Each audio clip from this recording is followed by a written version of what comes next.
Hello students, एक बार फिर से आप सभी का स्वागत है आज की शानदार क्लास में। दोस्तों, प्रोनाउन का पार्ट 3 आज के इस सेशन में कुछ ऐसे कॉन्सेप्ट्स और बाकी हैं जो आपके एग्जाम के लिए बहुत ज्यादा जरूरी है। आज के ये जो सेशन होने वाला है ना दोस्तों, ये बहुत स्पेशल होने वाला है। इसको पूरा देखिएगा और इसके कंप्लीट होने के बाद प्रोनाउन टॉपिक आपका कंप्लीट हो जाएगा। फिर तो बस प्रैक्टिस करनी है और एग्जाम में अपीयर होना है। एग्जाम में प्रोनाउन बेस्ड सवाल आएंगे ना तो आपसे छूट नहीं पाएंगे बच्चे। मेरा नाम है Sandeep Kesarwani, faculty of English since 2011। 14 साल से ज्यादा हो गया बच्चे आप सभी को मेंटोर करते हुए। हजारों की तादाद में बच्चे सेलेक्ट हैं और इस बार सिलेक्शन की बारी आपकी है बच्चे। ठीक है, सो मेहनत करना है ताकि इंग्लिश में कहीं से भी कोई भी नंबर कटने ना पाए। फुल मार्क्स हमेशा ही आते हैं बच्चों के, आपके भी आएंगे इस बार बच्चे। आइए शुरुआत करते हैं। सो प्रोनाउन का पार्ट 3 आज हम सीखेंगे कुछ नए प्रोनाउन के टाइप्स। 2 क्लासेस कंप्लीट हुई है और आज है पार्ट 3 दोस्तों, इसमें भी कुछ नया स्पेशल आप सीखेंगे। अभी देखिए आपके सामने प्रोनाउन के टाइप्स में अगला प्रोनाउन है रेसिप्रोकल प्रोनाउन। रेसिप्रोकल प्रोनाउन में 2 प्रोनाउंस आते हैं, केवल 2 प्रोनाउंस आते हैं और बहुत आसान है। पहला प्रोनाउन है ईच अदर और दूसरा प्रोनाउन है वन अनदर। ईच अदर और वन अनदर दोनों की हिंदी मीनिंग एक ही है दोस्तों, एक दूसरे एक दूसरे एक दूसरे एक दूसरे। जैसे बोलते हैं ना, हमें एक दूसरे की मदद करनी चाहिए, हमें एक दूसरे का सहारा बनना चाहिए। उन्हें एक दूसरे पर भरोसा ही नहीं रहा, अब तो ये एक दूसरे से लड़ने लगे हैं। स्टूडेंट को दूसरे स्टूडेंट के लिए काम करते रहना चाहिए क्योंकि एक दूसरे स्टूडेंट की मदद करनी चाहिए, क्योंकि एक दूसरे की मदद करने से दोनों के कॉन्सेप्ट्स क्लियर हो जाते हैं। हर जगह आ रहा है एक दूसरे के सेंस में हम दोनों का इस्तेमाल करते हैं। मजेदार बात यह है कि जब संख्या केवल 2 लोगों की हो दोस्तों, केवल 2 लोगों के लिए एक दूसरे हो तो ईच अदर लगा दीजिए, और 2 से ज्यादा हो तो वन अनदर लगा दीजिए।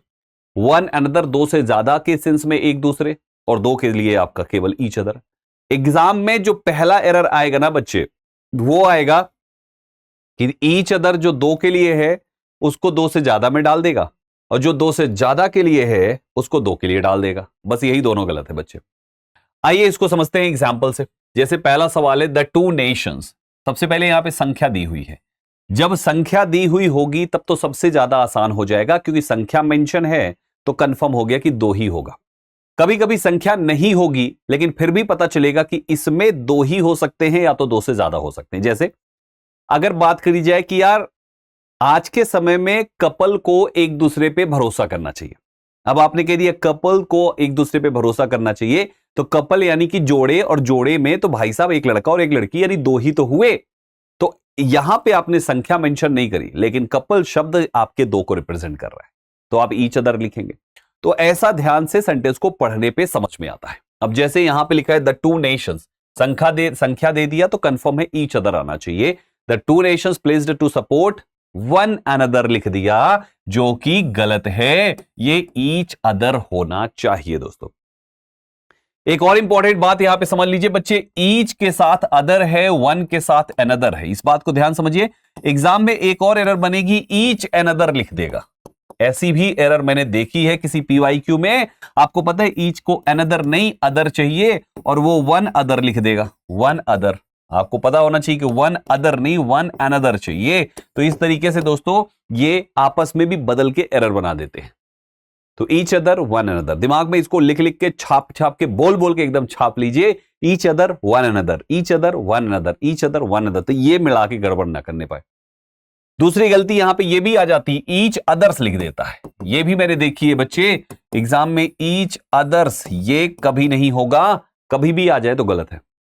मैंने एग्जाम में ये भी एरर देखी है दोस्तों, एन वन अनदर, ये भी लिखा हुआ देखा है बच्चे। जब वन अनदर है तो अलग से एन क्यों लगाया, ये भी गलत है। मतलब कुल मिला के ईच अदर रहेगा, वन अनदर रहेगा। कुछ भी इसमें जोड़ा घटाया गुड़ा भाग कुछ भी किया तो गलत है बच्चे। अगर ऐसा कुछ होता है तो आप सीधा वहां पे एरर मार्क कर दीजिए। और एग्जांपल्स पे आते हैं। At the party people introduced themselves to one another. अब पार्टी में पार्टी हो रही है, लोगों ने अपने आप को इंट्रोड्यूस किया, तो जाहिर सी बात है पार्टी में बहुत सारे लोग होंगे। यहां पे संख्या दी नहीं, हो सकता है लोग 2 ही हो, तो हो सकता है 2 हो तो 2 से ज्यादा भी तो हो सकता है।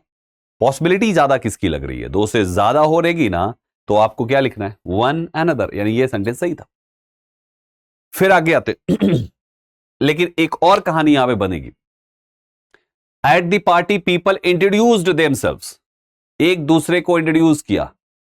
अब यहां पर इंट्रोड्यूस्ड की जगह अगर हैंडशेक होता तो प्यारे बच्चों, हैंडशेक में एक आदमी एक ही आदमी से हैंडशेक करता है, उससे कर लिया तब दूसरे से करेगा। दोस्तों, are you getting my point? तो हैंडशेक अगर केस होता तो फिर वहां पे भले पार्टी में 500 लोग हो, लेकिन बात वहां पर एक हैंडशेक एक दो ही आपस में हैंडशेक करेंगे, तो वहां पे वो 2 वाला केस हो जाता। तो शब्दों का खेल है, शब्दों से खेलेगा examiner. The football teams challenged one another during their match. Football teams लिखा है, और मैच में कितनी टीम खेलती है दोस्तों? 2 टीम खेलती है। उन्होंने आपस में मैच के दौरान चैलेंज किया, तो फिर ये वन अनदर कैसे हो सकता है, जबकि टीम तो भाई साहब 2 ही है। फिर आगे आ जाइए, द 2 फ्रेंड्स, संख्या दे दिया उसने तो ईच अदर ही आएगा, देयर होमवर्क आफ्टर स्कूल, है ना। अब एक point, the 2 friends helped each other, एक दूसरे की मदद करी फिनिश करने में देयर होमवर्क, अपने होमवर्क को आफ्टर स्कूल। ठीक है, तो इस तरीके से आपको ईच अदर और वन अदर करना। आई होप आप कभी गलती नहीं करेंगे। एक और गलती एग्जामिनर डाल सकता है कि ये जो ईच अदर वन अदर है, इसको सब्जेक्ट बना के दे देगा। जैसे each other can help everyone, ये गलत है। ईच अदर कैन हेल्प हो ही नहीं सकता, वी कैन हेल्प एवरीवन हो सकता है। तो सब्जेक्ट नहीं बना सकते हैं आप इसको, क्योंकि ये सब्जेक्टिव नहीं है, ये आपका रेसिप्रोकल प्रोनाउन है। तो रेसिप्रोकल प्रोनाउन को सब्जेक्ट नहीं बनाएंगे, क्योंकि मीनिंग ही अलग आ रही है ना इसकी। चलो आगे आते हैं। इंडेफिनिट प्रोनाउन, बच्चे हमने लास्ट टाइम जब आपको रिलेटिव प्रोनाउन पढ़ाया था, तो मैंने वहां पे इंडेफिनिट प्रोनाउन का इंट्रो दिया था, है ना। Somebody, anybody, nobody, everybody, someone, known, anyone, everyone, और समथिंग, नथिंग, एनीथिंग, एवरीथिंग। ये टोटल 12 आपके इंडेफिनिट प्रोनाउंस होते हैं, ये 12 लिखे हुए हैं। इसके अलावा कुछ और भी होते हैं, जैसे कि ऑल है, सम है, मेनी है, मोस्ट है, सेवरल है, एटसेट्रा। ये भी हमारे इंडेफिनिट प्रोनाउंस में आते हैं। बहुत ध्यान से सुनिएगा, बहुत इंपॉर्टेंट पॉइंट है ये बच्चे। सबसे पहली बात आप ध्यान से देखें, पहली जो 4 लिखे, सब में 1 लिखा हुआ है, दूसरे 4 में बडी लिखा हुआ है, तीसरे 4 में थिंग लिखा है।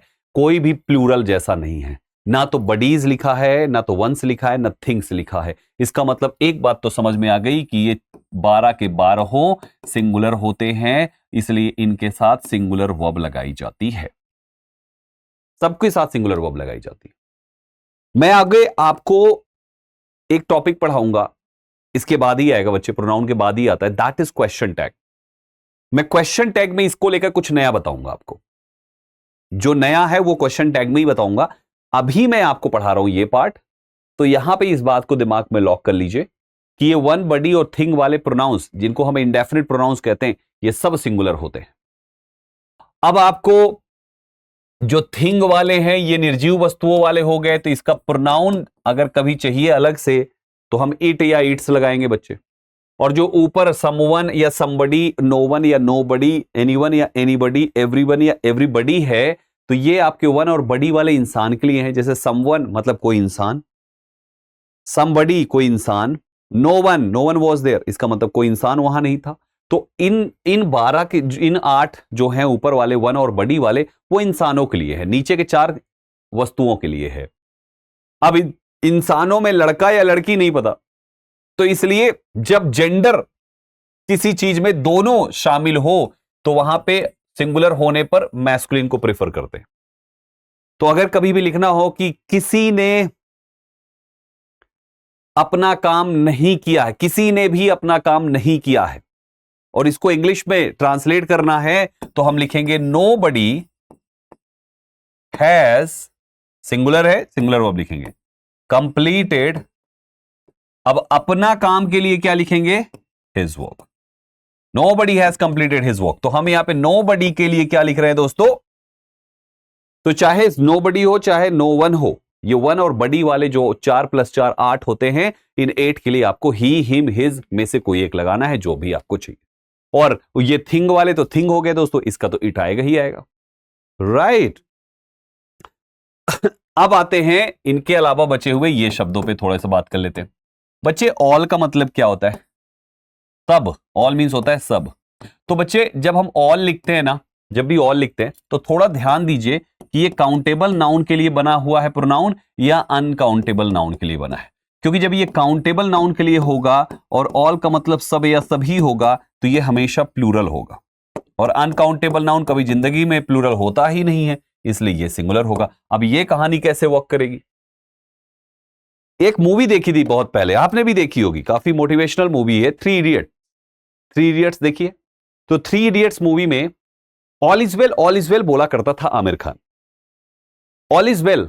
अब आप उसको देखिए तो उसमें ऑल इज वेल क्यों बोल रहा है, ऑल इज वेल क्यों बोल रहा है? तो यहां पे जब ध्यान दिया गया कि यार ये ऑल इज वेल जहां जहां पे भी बोला है वो कोई ना कोई एक अलग अलग सिचुएशन रही है, चाहे वो बेबी का ऐसे लात मारने पर ऑल इज वेल का बोलना हो, एग्जाम देने के टाइम में ऑल इज वेल का बोलना हो, या बहुत सारी जगहों पर उसने बोला, तो अलग अलग सिचुएशन थी। और सिचुएशन होता है एब्स्ट्रैक्ट नाउन, यानी कि एक तरीके से वो एब्स्ट्रैक्ट नाउन होने की वजह से वो अनकाउंटेबल नाउन हो गया, और अनकाउंटेबल नाउन के लिए ये ऑल प्रोनाउन आया, इसलिए वो अब सिंगुलर है। अगर इसी सेम सेंटेंस में, सेम टाइप के कंस्ट्रक्शन में अगर मैं आपसे पूछूं, जिनका 5-7 लोग जिनकी फैमिली में है, और मैं पूछूं और बेचा कैसे हो, सब बढ़िया है सर जी, सब बढ़िया है, तो हाल चाल बताया। घर में सब कैसे हैं, तो भी आप बोलेंगे घर में सब बढ़िया है, हाल चाल सब बढ़िया है, घर में सब बढ़िया। तो हाल चाल हो गया एब्स्ट्रैक्ट नाउन, और घर में जो लोग हैं वो आपके काउंटेबल है, मम्मी पापा भाई बहन दीदी सब, ये क्या गिनती कर सकते हो, 5 लोग 6 लोग 8 लोग, काउंटेबल है। जब आप लोगों की बात करिए तो फिर आप बोलेंगे ऑल आर वेल, यानी कि आपको बहुत सोच समझ के ऑल प्रोनाउन यूज करना पड़ेगा कि ऑल जो है ये जिस नाउन के लिए आ रहा है वो डिसाइड करेगा कि this all will take singular verb और प्लूरल। तो इसका ध्यान से इस खेल को खेलिएगा कि ऑल इज वेल लगाना है कि ऑल आर वेल लगाना है, दोनों केस बनता है। का नाउन पता करिए, फिर उसके साथ इज या आर इस्तेमाल करिए, मतलब सिंगुलर या प्लूरल वर्ब यूज करिए। दूसरे नंबर पे हमारा सम दिया हुआ है बच्चे, सम के केस में भी 2 कहानी बनेगी बच्चे। अगर आप इसके साथ काउंटेबल नाउन यूज करेंगे तो हमेशा प्लूरल होगा दोस्तों, सम का हिंदी मीनिंग होता है कुछ, और अगर अनकाउंटेबल नाउन यूज करेंगे तो हमेशा सिंगुलर होगा दोस्तों। मैं आपसे बोलूं कि भैया मैं शादी में गया था, कुछ लोगों से बात करी, आप ध्यान से सुनिए, तो मैंने बोला कुछ लोगों से बात करी, कुछ लोग नहीं, कुछ लोगों। इसका मतलब मैंने सम के साथ, जिसकी मीनिंग कुछ है, मैंने लोगों लिखा, लोगों अर्थात मुझे प्लूरल नाउन लिखना पड़ेगा, सम पीपल मुझे लिखना पड़ेगा। तो पीपल एक काउंटेबल नाउन है दोस्तों, इसलिए प्लूरल करना पड़ा। लेकिन अगर मैं किसी के घर में जाके बोलूं भैया प्यास लगी, थोड़ा पानी मिलेगा, कुछ पीने को मिलेगा, तो कुछ पीने को मिलेगा, पीने को कुछ चाहिए, वो क्या पियोगे आप? पानी पियोगे, दूध पियोगे, लस्सी पियोगे, जूस पियोगे, यही तो पियोगे, यानी कोई लिक्विड पियोगे ना। अ लिक्विड, दुनिया के सारे लिक्विड होते हैं मटेरियल नाउन, यानी अनकाउंटेबल। तो हम वहां पे आप सम के साथ लिख रहे हैं दोस्तों वाटर। कभी भी ध्यान रखिएगा, अगर नाउन अनकाउंटेबल है तो सिंगुलर वर्ब आएगी क्योंकि वो खुद सिंगुलर है, और काउंटेबल है तो प्लूरल वर्ब आएगी क्योंकि वो खुद प्लूरल है। तो हमेशा सम के केस में भी सही नाउन का ध्यान से सेंटेंस में आइडेंटिफाई करने के बाद ही वो अब डिसाइड करें। अगर एज अ प्रोनाउन यूज कर रहे हैं आप some, as an adjective use कर रहे हैं तो सम डायरेक्ट बाद काउंटेबल में प्लूरल नाउन और अनकाउंटेबल में सिंगुलर नाउन लेगा। Some water, some people, some boys, some girls, some teachers, some institution, some chairs, some there are so many words in countable. ये दूसरा केस बन जाता है। तीसरा केस आता है बच्चे मेनी के केस में भी हमेशा याद रखिएगा, सबसे पहली बात कि इसके बाद हमेशा काउंटेबल नाउन ही आएगा, अनकाउंटेबल कभी आएगा ही नहीं। और काउंटेबल में 2 कहानी बनेगी मेनी के साथ, एक कहानी बनेगी many plus countable noun, many plus plural countable noun, और एक बनेगी मेनी के साथ लगाया जाएगा आर्टिकल ए या एन प्लस, अब ए एन के बाद आप लिख रहे हो तो सिंगुलर काउंटेबल नाउन लिखना पड़ेगा। ये 2 कहानी बनेगी मेनी के साथ। एज एन एडजेक्टिव यूज होंगे बच्चे ये मेनी, और एज अ प्रोनाउन अगर आप मेनी यूज करोगे तो भी डायरेक्ट बात प्लूरल वर्ब लगाइए, या ऑफ लगा के प्लूरल नाउन लिखकर फिर आगे प्लूरल वर्ब लगाइए, हमेशा ही ऐसा होगा। दोनों केस समझा देता हूं। जैसे आपने कहा मेनी पीपल, क्योंकि मेनी का मतलब क्या होता है बच्चे? कई। अब कई कभी भी एक के लिए तो हो नहीं सकता, तो इसलिए काउंटेबल में प्लूरल ही लगाना है। तो मेनी पीपल आपने लिखा, many boys, many girls, right. Noun plural लिख दिया तो प्लूरल वर्ब आपको लिखनी पड़ेगी, पहली बात। दूसरी बात, आप डायरेक्ट इसके बाद लिख दो ना, मेनी आर इनवाइटेड, बहुत सारे इनवाइटेड है, तो ये एज अ प्रोनाउन हो गया दोस्तों, साथ में अपने वर्ब लेके चल रहा है। ये दूसरा सेंटेंस का बनावट है।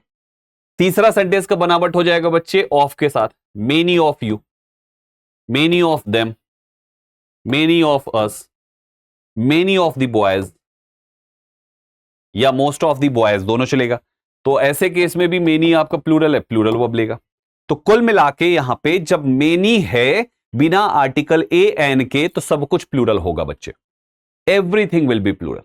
बट अगर आपने मेनी को आर्टिकल ए और एन लिखकर नाउन पकड़ाया, तो बच्चे फिर आपको मेनी आ लिखने के बाद फिर आपको बॉय लिखना है, फिर आपको पर्सन लिखना है, पीपल नहीं, फिर आपको गर्ल लिखना है, पर्सन लिखना है, सिंगुलर नाउन लिखना है, कहने का मतलब ये। और जब नाउन सिंगुलर हो गया तो सिंगुलर वर्ब भी आएगी। एग्जामिनर इसको लेकर खेलेगा, ये हालांकि इसको हम एडजेक्टिव में दोबारा पढ़ेंगे, मेनी आ मेनी एन वाला केस बच्चे, ये एडजेक्टिव का गेम है, राइट। ये प्रोनाउन नहीं है, मेनी आ एन जो है ये प्रोनाउन नहीं है, प्रोनाउन केवल मेनी होता है। और ये दो तरीके से एज अ प्रोनाउन काम करेगा, एक ये एक ये पहला वाला एडजेक्टिव है और ये वाला भी एडजेक्टिव है बच्चे। तो हम एडजेक्टिव में इसको दोबारा भी पढ़ेंगे, प्रोनाउन वाला भी समझ लीजिए, ठीक है। इसके बाद वापस से आते बच्चे, मोस्ट हो गया, मोस्ट के बारे में अभी जस्ट बताया मैंने, जैसे most of the people, most of the things, ऐसे करके। सेवरल का मतलब भी होता है बच्चे कुछ, सेवरल के बाद प्लूरल काउंटेबल नाउन यूज कर लीजिए, जैसे several boys, several girls, several के बाद plural countable noun, that's it. या सेवरल को एज अ सब्जेक्ट बना के सीधा प्लूरल वर्ब लिख दीजिए।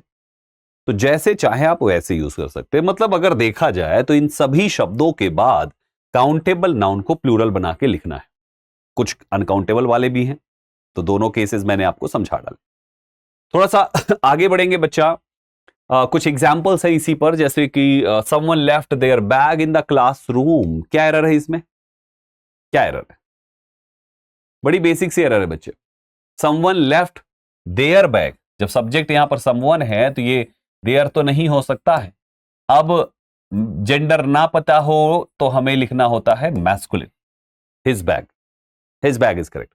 Nobody know the answer to the question, क्या गलती है इसमें?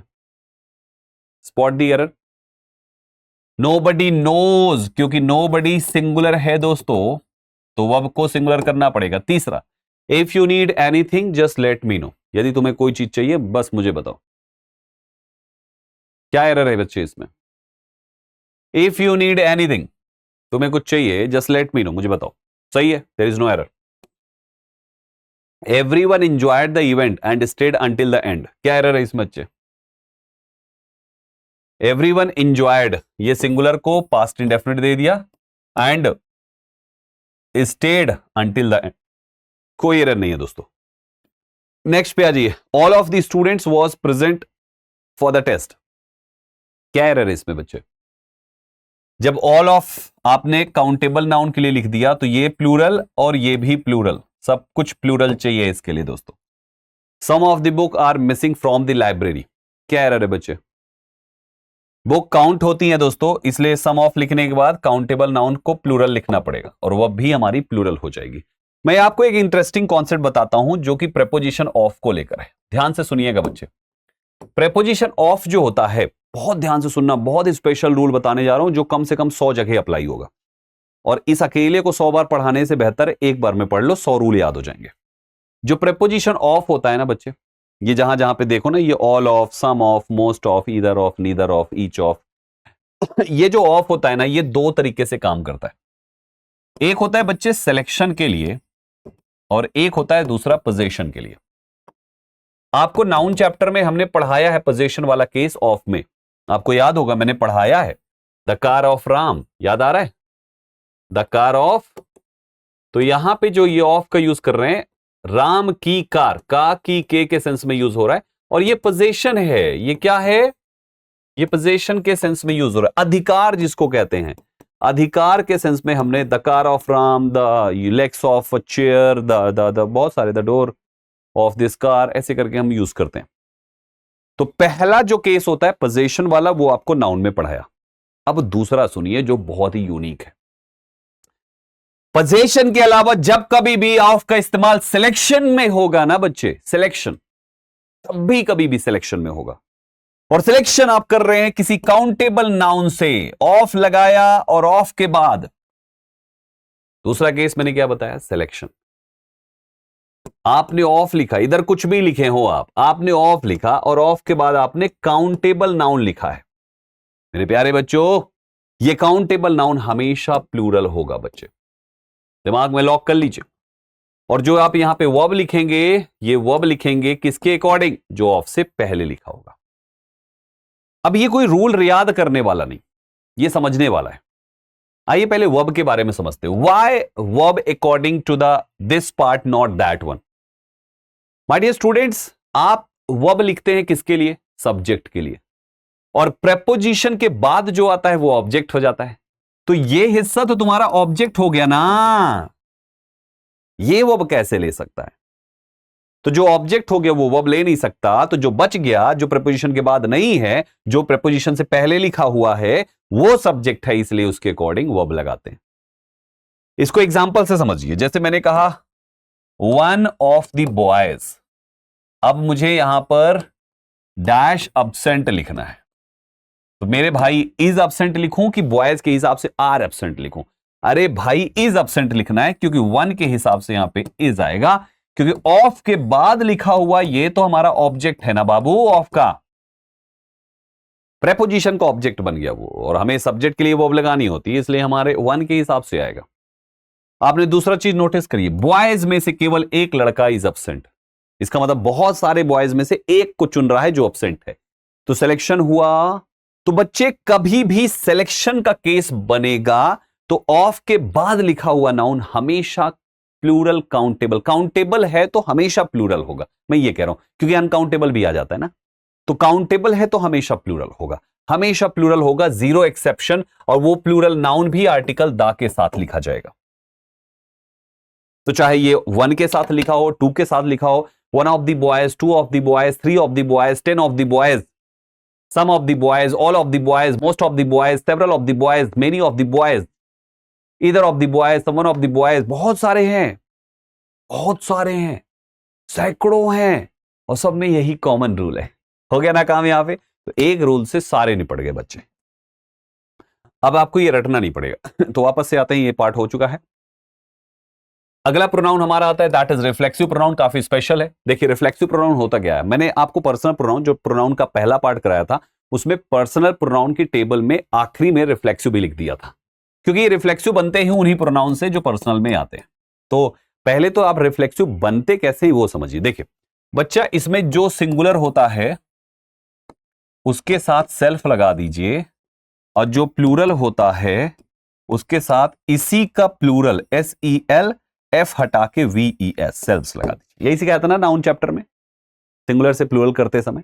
तो बच्चे आई के साथ माई सेल्फ, आई का रिफ्लेक्सिव माई सेल्फ होता है, वी का ourselves, OURSELVE, ourselves होता है, यू के दो होंगे योर सेल्फ और योर सेल्फ्स, ही का हिम सेल्फ होगा, शी का हर सेल्फ होगा, इट का इट सेल्फ होगा, दे का देम सेल्फ होगा, वन का वन सेल्फ होगा, और ये यही होगा, कोई और दूसरा होता ही नहीं है। आपके एग्जाम की पहली एरर होती है, जैसे कि माई सेल्फ लिखा हुआ है, एग्जामिनर लिख देगा मी सेल्फ या आई सेल्फ, ये सब गलत है बच्चे। जो आर सेल्फ होता है एग्जामिनर लिख देगा अस सेल्फ्स, ये गलत है बच्चे। योर सेल्फ होता है, योर के साथ होता है, एग्जामिनर लिख देगा यू सेल्फ या यू सेल्फ्स, ये गलत है बच्चे। जो लिखा हुआ है ये एज इट इज होना चाहिए, एज इट इज होना चाहिए। मैंने देखा है देम सेल्फ्स की जगह पर लिखा हुआ था देम सेल्फ, अरे देम प्लूरल है तो सेल्फ्स चाहिए, सेल्फ नहीं चाहिए। या तो कभी भी दे सेल्फ्स लगा देंगे, वो भी गलत है। जो लिखा है यही होना चाहिए। तो पहली बात दिमाग में जाने दीजिए कि रिफ्लेक्सिव प्रोनाउंस की बनावट में गलती आएगी, ये बात जाने दीजिए, दिमाग को समझने दीजिए। रिफ्लेक्सिव प्रोनाउन की बनावट होते ही गुल 1 2 3 4 5 6 7 8 और यू के 2, तो दूसरा वाला 9, यानी कुल 9 ही होते हैं। आप एक चीज ध्यान से देखें, तो शी का हर है, यहां पे इट है, यहां पे देम है, यहां पे ये है, यहां पे ये है, ये सब के सब आपके कौन वाले हैं, ऑब्जेक्टिव के साथ लग रहे हैं, यानी जो थर्ड पर्सन का है जो थर्ड पर्सन का है उसके ऑब्जेक्टिव के साथ सेल्फ या सेल्फ्स लगाया गया है, और जो फर्स्ट और सेकंड पर्सन है उनके पॉजेसिव एडजेक्टिव के साथ, माय, आर, योर। अब याद रहेगा, तो फर्स्ट सेकंड पर्सन वाले पॉजेसिव एडजेक्टिव के साथ सेल्फ या सेल्फ्स लगा रहे हैं, और थर्ड पर्सन वाले ऑब्जेक्टिव के साथ सेल्फ या सेल्फ्स लगाया जाता है। याद हो गया? इस पर बेस्ड कुछ क्वेश्चंस आपके एग्जाम में, पहले तो इस टाइप की एरर बनाई जाएगी, दूसरी टाइप की एरर बनाई जाएगी। बच्चे, मैंने हमेशा एक चीज देखा है, जब कभी भी किसी से पूछो introduce your self, what is your name, तो ज्यादातर बच्चे बोल जाते हैं माई सेल्फ। माई सेल्फ, अपना ही नाम लिख देता हूं मैं, संदीप केसरवानी। प्यारे साथियों, मैंने ये नाम जैसे ही मेंशन किया, गलत है ये तरीका, ये तरीका गलत है। क्योंकि मेरे प्यारे बच्चों, किसी भी सेंटेंस में माई सेल्फ जो एक रिफ्लेक्सिव प्रोनाउन है, आप कभी भी उससे सेंटेंस की शुरुआत नहीं कर सकते सब्जेक्ट बना के, वो गलत होता है। माई सेल्फ ये, माई सेल्फ वो रॉन्ग है, क्योंकि रूल कहता है कि आपके रिफ्लेक्सिव्स का इस्तेमाल सेंटेंस में तभी आएगा जब सेंटेंस में उसका सब्जेक्ट दिया हुआ है। अगर सब्जेक्ट नहीं दिया हुआ है तो रिफ्लेक्सिव नहीं आएगा। तो एग्जाम में दूसरी एरर क्या पूछी जाएगी कि सब्जेक्ट कुछ और होगा और रिफ्लेक्सिव कुछ और होगा। सब्जेक्ट ही होगा, रिफ्लेक्सिव देमसेल्व्स लिखा होगा। सब्जेक्ट आई होगा, रिफ्लेक्सिव हिमसेल्फ लिखा होगा। सब्जेक्ट वन होगा, रिफ्लेक्सिव हरसेल्फ लिखा होगा। प्यारे साथियों, हमेशा ध्यान रखें, जो लिखा है सब्जेक्ट वही रिफ्लेक्सिव होगा। कभी भी सब्जेक्ट और रिफ्लेक्सिव मिसमैच नहीं करते। हां, यह हो सकता है कि हिमसेल्फ जो ही के लिए आता है, ही की जगह पे रोहन लिखा हो, सोहन लिखा हो, मनोज लिखा हो, लेकिन यह नहीं कि नेहा लिखी है और हिमसेल्फ आ जाए, यह गलत है। नेहा के लिए हर सेल्फ आएगा, इट जिसके लिए आता है उसके लिए इट सेल्फ आएगा, देम दे जिसके लिए आता है उसके लिए देम सेल्फ आएगा, जो जिसके लिए आता है वही उसके लिए आएगा। वन सेल्फ केवल वन के साथ आएगा, केवल वन के साथ वन सेल्फ। तो हमारा यहां पे ये पॉइंट याद रखना है, कभी भी सब्जेक्ट बना के रिफ्लेक्सिव यूज नहीं करने। दूसरा बात समझ में आ गया?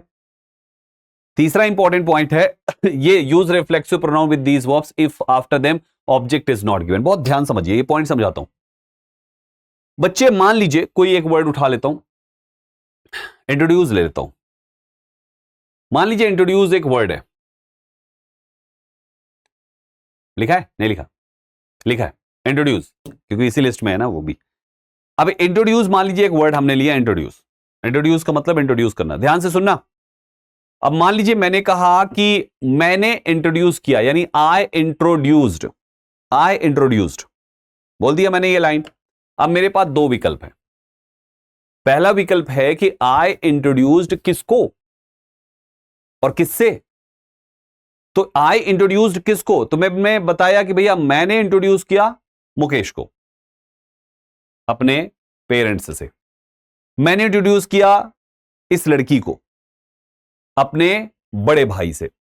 तो मतलब मैंने इंट्रोड्यूस किया, आई इंट्रोड्यूस्ड, और मैंने मेंशन कर दिया this girl, this boy, this man, कोई भी चीज।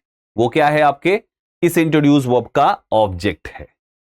तो जब कभी भी इन वर्ब्स के साथ सब्जेक्ट प्लस इनमें से कोई भी आपने वर्ब लिखी, और अगर इन वर्ब्स के पास ऑब्जेक्ट दिया हुआ है, तो आपको कोई रिफ्लेक्सिव नहीं लगानी। और अगर आपके पास ऑब्जेक्ट नहीं है, आई इंट्रोड्यूस्ड कोई और है ही नहीं, जब कोई और नहीं है तो आप खुद ही को इंट्रोड्यूस करोगे। फिर बात समझ पा रहे हो? ध्यान समझो। आई इंट्रोड्यूस्ड, या तो कोई ऑब्जेक्ट हो, अगर कोई है ये नहीं है तो आप खुद को इंट्रोड्यूस करोगे। तो ग्रामर का रूल कहता है, ग्रामर का रूल कहता है कि सब्जेक्ट प्लस वर्ब में इस वर्ब के बाद अगर यहां पर जो आपको मेंशन करना है, अगर यहां पे कोई दूसरा बंदा है तो वो शब्द आपके ऑब्जेक्टिव रूप में होगा, और अगर सब्जेक्ट ही यहां पे आ गया है तो बच्चे फिर ये आपके रिफ्लेक्सिव रूप में होगा। देखते हैं आगे वाला रूल, पहले समझा देते हैं फिर बताते हैं, फिर वापस से इस पेज पे आएंगे। अच्छा, खत्म हो गया? समझिए इस बात को। पहला केस क्या है कि मैं बोलूंगा I introduced Ramesh to my class teacher. यह पहला सेंटेंस है, क्योंकि मेरे पास यहां पे आई इंट्रोड्यूस, मैंने जो वर्ब लिखा, मेरे पास इंट्रोड्यूस, देखो सब्जेक्ट है आई, लेकिन आई इस जगह पे नहीं आ रहा, इस जगह पे रमेश आ रहा है। तो जब कभी भी यहां पे कोई दूसरा आ जाए जो सब्जेक्ट नहीं है, तो उसको ऑब्जेक्टिव रूप में लिखना है। तो हमारा चाहे यहां पे रमेश लिख दूं, चाहे मैं रमेश का प्रोनाउन लिख दूं कि I introduced him to my class teacher. और अगर यहां पे जो लिखना है वो यही सब्जेक्ट है, तो आपको लिखना पड़ेगा आई इंट्रोड्यूस्ड किसको, माई सेल्फ। जब सब्जेक्ट ही ऑब्जेक्ट की जगह पे होगा तो उसको रिफ्लेक्सिव प्रोनाउन में लिखना पड़ेगा टू द क्लास टीचर।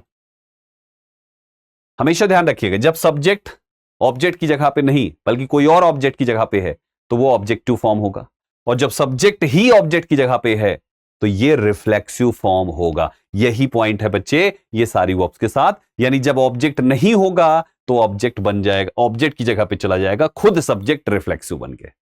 तो यहां पे चाहे ये वर्ब्स कितनी भी हो, कोई भी हो, इन सबके साथ यही है ना। Enjoy, resign, apply, avail, adopt, amuse, absent, avenge, revenge, adjust, pride, present, absent, introduce, busy, surrender, content, acquit, reconcile, exert, etcetera.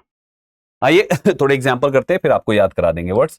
जैसे she enjoyed the movie with her friends. ध्यान से देखो, अब सवाल यह है कि हम पता कैसे करेंगे ऑब्जेक्ट क्या है। मेरे प्यारे भाइयों, मैंने पहली ही क्लास में बताया है, आप भूल गए हो तो देख लो दोबारा से। ऑब्जेक्ट पता करने के लिए व्हाट से सवाल करिए और हुम से सवाल करिए, इनका जवाब अवेलेबल है तो ऑब्जेक्ट है। जैसे शी इंजॉयड, उसने इंजॉय किया, क्या इंजॉय किया, क्या जवाब आया, द मूवी, इसका मतलब ऑब्जेक्ट है, अब रिफ्लेक्सिव नहीं लगाना है। She enjoyed herself eight the party, she enjoyed क्या, कुछ मेंशन नहीं, पार्टी तो प्लेस है भाई, कहां आपका आंसर होता है ये, तो इसमें नहीं है तो शी के साथ यहां पे रिफ्लेक्सिव लगाना। ही रिजाइंड क्या, हिज पोजीशन, ये ऑब्जेक्ट हो गया तो सही है। They applied for the job immediately after graduation, they applied क्या फॉर द जॉब, है ना, उन्होंने जॉब के लिए अप्लाई किया, ऐसे करके। दे नीड टू अप्लाई, उन्हें खुद ही अप्लाई करने की जरूरत है। They need to apply themself नहीं होता, सेल्व्स होता है, LVES। ठीक है, ऐसे ये दो एग्जांपल्स और है। तो बच्चे हमेशा ध्यान रखें इस तरीके से, ये बेसिक पॉइंट आपको याद रखना। अब सवाल आता है इन वोकैब को याद कैसे करेंगे, वर्ड्स को याद कैसे करेंगे। तो इनको एक स्टोरी में डाल दीजिए, मैं एक कहानी के थ्रू सारी वोकैब याद करा देता हूं। चलो देखो, एक कहानी बनाते हैं। एक लड़का अपने जिंदगी में जॉब करते हुए इंजॉयमेंट पर ज्यादा ध्यान देने लगा। एक स्टूडेंट था जिसकी सरकारी नौकरी लगी, तो वो अपनी जॉब को सीरियस तरीके से करने के बजाय इंजॉय करने लगा लाइफ को। जब वो इंजॉय करने लगा तो सीनियर की नजर में आ गया और सीनियर ने उससे रिजाइन करवा लिया। रिजाइन करने के बाद प्राइवेट नौकरी में उसको अप्लाई करना पड़ा, और इस तरीके से उसको एक नौकरी अवेल भी उसने कर ली। अवेल मीन्स होता है प्राप्त कर लेना, लाभ प्राप्त करना, है ना। वहां के वातावरण के अनुसार, एडाप्ट मीन्स होता है किसी के अनुकूल होना, तो वातावरण उसके अनुकूल वहां पर था, जैसा वो मौज मस्ती चाहता था वैसा ही था। उसकी लाइफ बड़े अम्यूज तरीके से बीतती थी। अम्यूज मीन्स होता है हैप्पी होना, मजे होना, है ना। वो कभी कभी अब्सेंट भी हो जाता था ना, तो कोई उससे अवेंज नहीं लेता था, बदला नहीं लेता था, कोई भी उससे रिवेंज नहीं लेता था। लोग आपस में एक दूसरे के साथ काम करके चीजों को एडजस्ट कर रहे थे।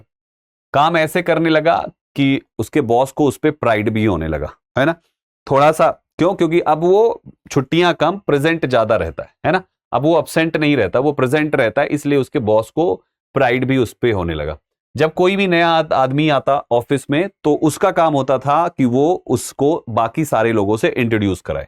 बहुत ही बिजी हो गया था, उसने अपने आप को अपनी बुरी आदतों को सरेंडर कर दिया था, और वो बड़े कंटेंट तरीके से चीजों को किया करता था, है ना। जो उसके पुराने अपराध थे उन सभी अपराधों से उसको मुक्त कर दिया गया था, एक्विट कर दिया गया था, और वो सबके साथ बड़े रिकॉन्साइल होकर रहा करता था, बहुत सारे एक्सर्ट करता था ताकि लाइफ में आगे ग्रोथ मिलती रह सके।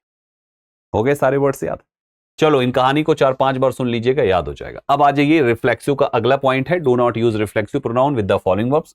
जो वर्ब हमने आपको अभी दिया था उनके साथ रिफ्लेक्सिव हमेशा आएगा ऑब्जेक्ट के एब्सेंस में, और ये ऐसी वर्ब्स हैं इनके साथ रिफ्लेक्सिव कभी नहीं आएगा। ऐसा क्यों? ऐसा क्यों? सुनिए बच्चे, एक बात बताइए, जैसे कोई भी वर्ब है तो वर्ब को दो तरीके के लोग कर सकते हैं। अभी जो हमने आपको लिस्ट दी थी, जैसे इंट्रोड्यूस हो गया, एब्सेंट हो गया, प्रेजेंट हो गया, कुछ भी, या तो वो खुद करेगा या तो कोई दूसरा करेगा उस काम को। जब वो खुद करेगा तो रिफ्लेक्सिव प्रोनाउन साथ में आ जाता है, जब कोई दूसरा करता है तो रिफ्लेक्सिव प्रोनाउन साथ में नहीं आता। यही पढ़ाया ना अभी हमने आपको। अब एक इंपॉर्टेंट पॉइंट सुनिएगा, जिन वर्ब के साथ दोनों संभावनाएं हैं उनके साथ तो कभी आएगा कभी नहीं आएगा। आएगा तब जब ऑब्जेक्ट नहीं होगा, और नहीं आएगा जब ऑब्जेक्ट आ जाएगा, दोनों संभावनाएं। लेकिन जब अगर कोई ऐसी वर्ब हो जो होए केवल खुद बच्चे, कोई दूसरा उसको कर ही नहीं सकता है। जैसे पहला वर्ब लिखा हुआ है बाथ, बाथ मींस होता है नहाना। अब अगर आपको नहाना है तो आपके हिस्से का कोई दूसरा नहा सकता है क्या? कि अरे बड़ी गर्मी में बास आ रही है यार, जाओ तो हमारे लिए नहा लो, हो सकता है क्या? आजकल आदमी कहता है गंगा जी नहाने जाओ ना, तो आदमी इसे नाक दबाई के घर के हर आदमी का नाम लेके डुबकी मारता है। भाई मेरे को समझ में नहीं आता ये लॉजिक। आपने कहा पापा के नाम की डुबकी, डुबकी आपने डुबकी मारी, पापा कैसे नहा लिए गंगा जी? हैं? मम्मी की डुबकी, बीबी की डुबकी, बीबी के बच्चों की डुबकी, क्या लॉजिक है? आपकी डुबकी से मम्मी पापा बीबी कैसे नहा लिए? भाई आदमी करता है ना, सबका नाम ले लेके डुबकी लगाता है। भाई बात तुम करोगे तभी तुम्हारा होगा, यानी ये काम तुम्हें खुद ही करना पड़ेगा। समझ में आ रहा है? तो जो चीज अंडरस्टूड है कि इसको उसे ही खुद करना है, तो अलग से खुद की मीनिंग लगा ही क्यों रहे हो? यही तो लॉजिक है इसका। अलग से खुद की मीनिंग क्यों लगा रहे हो? तो चाहे बात हो, हरी हो, अब आपको जल्दी करना है तो आप ही को तो जल्दी करना है। आप अलसियाए बैठे हो, कोई और जल्दी करके आपका क्या कर दिया उसने, है ना? ऐसी मूव है, कीप है, रेस्ट है। अब आप थक गए, आपने किसी से कहा यार बहुत ज्यादा थक गया, हाथ पांव नहीं उठ रहे, तुम थोड़ा रेस्ट कर लो ना। थक आप गए हो, रेस्ट वो कर ले तुम्हारे हिस्से का। कैसे हो जाएगा भाई साहब? ऐसे ही आपके टर्न है, हाइड है, qualify, stop, shave, dress, concentrate, feel, sell, open, eat, sit, sleep, wake, laugh, relax, learn, talk, walk. बहुत सारे हैं, याद हो गए ना सारी चीज? दुनिया की वे सारी वर्ब्स जिसको आप खुद ही करते हैं, कोई दूसरा उसको नहीं कर सकता है। जो करेगा केवल एक ही करेगा, दूसरा नहीं कर सकता है, उसमें रिफ्लेक्सिव कभी नहीं लगाते। अदरवाइज वो सुपरफ्लुअस हो जाएगा दोस्तों, इसलिए इनके साथ रिफ्लेक्सिव नहीं लगाते। वर्ब्स को पढ़िएगा, मजेदार वर्ब्स हैं। जैसे she turn the page herself, अरे पेज तो खुद ही बदलना है, the page of the book, turn के साथ नहीं आएगा, इसमें दिया होगा कहीं, इसके साथ रिफ्लेक्सिव नहीं लगाते। ऐसे ही hit the gift in the closet, सही, the car suddenly stopped, stop खुद ही से होगी ना दोस्तों, at the red light, she prefers to shave in the morning, dressed quickly for the, ठीक है। एक लास्ट दिया हुआ है बच्चे, इंटरोगेटिव प्रोनाउन। ये क्या होता है? इंटरोगेटिव का मतलब होता है प्रश्नवाचक। जो रिलेटिव में प्रश्नवाचक, जो आपने रिलेटिव में पढ़ा है वही सारे प्रोनाउन, केवल दैट को छोड़ के जब सवाल पूछ ले तो इंटरोगेटिव होता है। जैसे आपने कहा हु आर यू, तो हु इंटरोगेटिव होगा। Whom have you invited, whose book is this, ये सभी इंटरोगेटिव हैं। जैसे who is going to the party, interrogative. To whom did you give the book, interrogative. whose bag is this, interrogative. which color do you prefer, interrogative. तो बच्चे interrogative में सवाल पूछा गया। एक लास्ट चीज देख लीजिए, इंटरोगेटिव और रिलेटिव में अंतर क्या है? इंटरोगेटिव और रिलेटिव में अंतर क्या है? देखिए बच्चे, जो इंटरोगेटिव होगा ना उसमें WH के डायरेक्ट बाद हेल्पिंग वर्ब होगा, और जो रिलेटिव होगा ना बच्चे उसमें WH के डायरेक्ट बाद, देखो कहानी क्या है, दोनों में फर्क समझ लो। जो इंटरोगेटिव है वो प्रश्न पूछ रहा है, और प्रश्न पूछने पर इन्वर्जन कॉन्सेप्ट आता है। एक नया टर्म बोला मैंने, इन्वर्जन, पहली क्लास में बताया, उसको जाके देख लीजिएगा, जो बेसिक्स ऑफ इंग्लिश की क्लास है। तो जो आपका इंटरोगेटिव होगा उसमें इन्वर्जन आएगा। इन्वर्जन का मतलब है कि सब्जेक्ट से पहले आपको वर्ब लिखनी पड़ेगी, हेल्पिंग वर्ब। ये है आपके इंटरोगेटिव का। और जो रिलेटिव प्रोनाउन होगा ना, रिलेटिव प्रोनाउन होगा उसमें ये पलट जाएगा, सब्जेक्ट के बाद रहेगी वर्ब। बस इतना सा गेम है दोस्तों। तो जैसे who is coming to the party, the person who called you is waiting outside. यहां पे who is coming to the party सवाल पूछा गया है, और द पर्सन जिसने तुम्हें कॉल किया। यहां पे हु का मतलब है जिसने, और ऊपर हु का मतलब है कौन। whom did you invite to the event, the man whom I met yesterday। Man जिससे। आप एक चीज और देखेंगे, ये जब रिलेटिव होता है तो इसकी मीनिंग जा से शुरू होती है, और जब इंटरोगेटिव होता है तो इन सब की मीनिंग का से शुरू होगी। जिसका, किसका। whose book is this, किसकी किताब है ये। The girl whose car broke down, वो लड़की जिसकी कार ब्रोक डाउन, बिगड़ गई। यहां भी जिसकी आ रहा है ना। तो बच्चे हमेशा ध्यान रखें, जब ये सवाल पूछेगा तो डायरेक्ट बाद हेल्पिंग और फिर सब्जेक्ट, और जब ये रिलेटिव प्रोनाउन होगा तो असर्टिव वाला कंस्ट्रक्शन चलता है, ठीक है, ध्यान रखिएगा। This was all about your pronoun topic. अब कुछ क्वेश्चंस हैं जो हम लोग प्रैक्टिस करेंगे बच्चे। यहां तक बात अच्छे समझ में आ गई? आइए कुछ क्वेश्चंस की प्रैक्टिस कर लेते हैं। चलो पहला सवाल, I think it is fair to say you have done less of the work than myself have. आपने माई सेल्फ लिख दिया एक वर्ब के लिए सब्जेक्ट बना के, और अभी अभी रूल बताया था मैंने कि सब्जेक्ट नहीं बन सकता रिफ्लेक्सिव, तो यहां पे रिप्लेस करिए माई सेल्फ को with I because we need a subject here, और वहां पे रिफ्लेक्सिव लिखा हुआ है। रिफ्लेक्सिव बिना सब्जेक्ट के कभी आता ही नहीं है, सब्जेक्ट के साथ लिखा जा सकता है, सब्जेक्ट की जगह पे नहीं लिख सकते कभी भी। I myself have watched many elders labour over their paintings and pour spiritual potency into these creations। क्या गलती है? रिलेटिव प्रोनाउन माई सेल्फ होता है, सेल्फ नहीं होता दोस्तों, एक के लिए है, सिंगुलर एक ही आदमी के लिए है, इसलिए सिंगुलर यूज करिए, माई सेल्फ करिए। तीसरा, the art of giving presents is to give something which others can not buy for himself.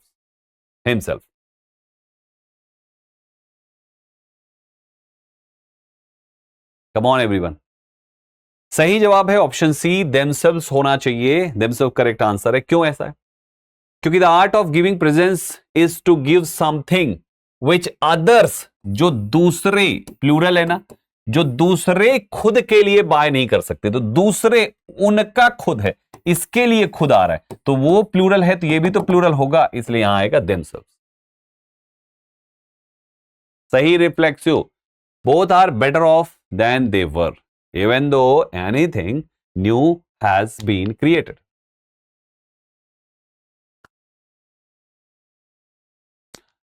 Reflexive नहीं, indefinite pronoun थोड़ा ध्यान दीजिए। Both are better off than they were, वो अब जैसे पहले तो उससे काफी बेहतर हैं अब। Even though भले ही यहां तक कि anything new has been created या nothing new has been created, sentence की मीनिंग ही पूरी बदल रही। वो कह रहे हैं कुछ भी नया नहीं हुआ हालांकि, लेकिन फिर भी अब वो पहले से बेहतर है। कुछ भी नया नहीं हुआ, नथिंग हैज बीन क्रिएटेड, कुछ भी नया नहीं हुआ। सेंटेंस की मीनिंग में जाओ, है ना, nothing new has been created, कुछ भी नया नहीं हुआ लेकिन फिर भी वो पहले से बेहतर है। कॉन्ट्राडिक्शन हुआ और यहां पे नेगेटिव शब्द आ रहा है। Then the leader introduced as an inspector, introduced लिख दिया और ऑब्जेक्ट है नहीं, तो इंट्रोड्यूस को फिर दीजिए ना एक रिफ्लेक्सिव प्रोनाउन सब्जेक्ट के अकॉर्डिंग, द लीडर के अकॉर्डिंग। लीडर मैन है दोस्तों, लीडर के लिए हिमसेल्फ यहां पर लिखा जाएगा। Introduced himself as an inspector, ये आपका आंसर बनेगा। A closed mind is when you believe that your way of making profit is superior to everyone's else. एक नया कॉन्सेप्ट बताता हूं, ध्यान से सुनिएगा। जब कभी भी आप ये everyone, someone, no one, anyone, everybody, somebody, nobody, everybody, ये 8 हैं, जब कभी भी इनके साथ आपको एल्स लिखना पड़े और पोजीशन शो करना पड़े ना, तो एपोस्ट्रोफियस हमेशा एल्स में लगाइएगा बच्चे, ये रूल है। हमेशा एल्स में एपोस्ट्रोफियस लगाइएगा, कभी भी someone's else, anyone's else, no one's else, nobody's else, somebody's else नहीं होता है। एपोस्ट्रोफियस हमेशा एल्स में लगेगा। Somebody, anybody, nobody, everybody, someone, anyone, no one, everyone के साथ एल्स के आने पर दोस्तों। तो आपका जो आंसर है वो ऑप्शन सी है, होना चाहिए एवरीवन एल्सेस। ठीक है। I came to realize that the twilight world actually existed unseen, but in parallel with everyone else's world. Same आ गया ना सवाल। एपोस्ट्रोफी एस मिसिंग है, वो लगा दीजिए यहां पे। Use apostrophe case everyone else's word. Apostrophe S missing है, वो लगा दीजिए everyone else's word. Everyone else's word, same question आ गया, सेम कॉन्सेप्ट पे। In the end, all we can do is promise to love one and another. आगे पढ़ने की जरूरत है। One and another, one another की one and another, and को डिलीट करिए, one another, each other, ये होता है। everyone who is interested in attending every of these courses. Let me tell you my dear students, जो each word है ना, ये हमारा प्रोनाउन एडजेक्टिव दोनों होता है, ये प्रोनाउन और एडजेक्टिव दोनों होता है, ये ईच प्लस ऑफ हो सकता है, लेकिन बच्चे एवरी केवल एडजेक्टिव है, ये केवल एडजेक्टिव है, एवरी प्लस ऑफ कभी जिंदगी में नहीं होगा। तो जैसे यहां पे लिखा ना एवरी ऑफ दीज कोर्सेज, ये कभी नहीं होता। एवरी केवल एडजेक्टिव, एवरी प्लस नाउन होता है, लेकिन एवरी प्लस ऑफ नहीं होता है, एवरी प्लस हेल्पिंग ऑफ नहीं होता है, क्योंकि ये एडजेक्टिव है बच्चे, और ईच प्रोनाउन है, एडजेक्टिव है, दोनों तरीके से। तो मिस्टेक उसी में है, एवरी को हटाइए, या तो ईदर लिख दीजिए या तो ईच लिख दीजिए, लेकिन एवरी मत लिखिए, प्रोनाउन लिखिए, उसकी जगह पे ऑफ लिखा हुआ है बगल में, ठीक है। Everything is temporary in this entire word, aren't they? Oh, question tag.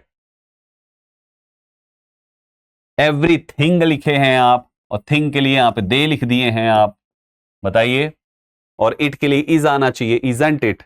Question tag सही करिए बच्चे। अगला टॉपिक हमारा क्वेश्चन टैग ही है, और मैं आपको इसका सब कुछ सिखा दूंगा 100%। तो घबराइएगा नहीं, ये वाला क्वेश्चन अगले टॉपिक पे डाल देता हूं मैं, कैसे बना आगे सिखाऊंगा आपको, ठीक है। चलिए, तो गाइज ये था आपका प्रोनाउन टॉपिक, पूरी तरीके से कंप्लीट हुआ। उम्मीद करता हूं आपको अच्छे से समझ में भी आया और कुछ भी डाउट नहीं रहा होगा। फिर भी अगर आपके मन में कोई शंका, कोई डाउट, कोई कंफ्यूजन या कोई क्वेश्चन कहीं पर प्रैक्टिस करते समय कुछ शंका, डाउट, कंफ्यूजन होती है, तो आपके संदीप भाई, आपके संदीप सर अवेलेबल है। आप जो है वीडियो के कमेंट बॉक्स में कमेंट करिए, हम आपको रिप्लाई करेंगे। हम देखेंगे यहाँ पे बच्चों को कैसे क्या डाउट है, किस तरीके के डाउट्स आ रहे हैं, तो उस पर आपको रिप्लाई मिलेगा, ठीक है। तो जरूर कमेंट करिएगा। प्रोनाउन टॉपिक कंप्लीट हुआ, कैसी लगी आपको ये क्लास? तीनों टॉपिक, तीनों सेशंस देखने के बाद कैसा लगा आपको, हमें कमेंट में जरूर बताइएगा। दिल से खुशी मिलेगी अगर आपके एक कमेंट हमें आ जाएंगे तो बच्चे, ठीक है। तो हर एक बच्चा एटलीस्ट एक कमेंट करे, एंड प्लीज मेरी रिक्वेस्ट है आप सभी से, शेयर जरूर करिए। आप फाउंडेशन बैच सीख रहे हैं, वो भी यूट्यूब पर फ्री ऑफ कॉस्ट, जिसके लिए बच्चे लोग फी पे करते हैं 1000, 2000, 4000 ऑनलाइन, और ऑफलाइन में 15 से 18,000 रुपए बच्चे, आप वो फ्री में पढ़ रहे हैं यूट्यूब पे। सो इसलिए इस मौके को केवल अपने तक मत रखिए, इसको दूसरों को भी अवेल कराइए, दूसरों को भी बेनिफिट दिलाइए। प्लीज इसको शेयर करिए, चैनल सब्सक्राइब कर लीजिएगा, क्योंकि आपके संदीप केसरवानी सर की क्लास दृष्टि एसएससी यूट्यूब चैनल पे चल रही है। तो यहाँ पे आपका हमारे साथ रेगुलर जुड़े रहना जरूरी है बच्चे। शेयर जरूर कर दीजिएगा इस वीडियो को, एटलीस्ट एक कमेंट आपका चाहिए हमें। दिल से खुशी होगी अगर आपको इससे बेनिफिट मिल रहा है, तो मुझे पता चलेगा तभी जब आप कमेंट करेंगे। एटलीस्ट एक कमेंट तो ड्रॉप ही कर दीजिएगा। कोई टॉपिक अगर आपको और पढ़ना है तो वो भी हमें कमेंट कर दीजिएगा, हम आपके कमेंट्स देखते हैं, और मेजॉरिटी जिस टॉपिक की डिमांड करती है उसको हम पहले ही पढ़ा देते हैं, ठीक है। मिलते हैं अगली क्लास में। Thank you very much for joining this session. See you in the next class with a wonderful topic. Regular class में आइए, अच्छे से पढ़ते रहिए। Thank you very much for joining दोस्तों। जय हिंद साथियों।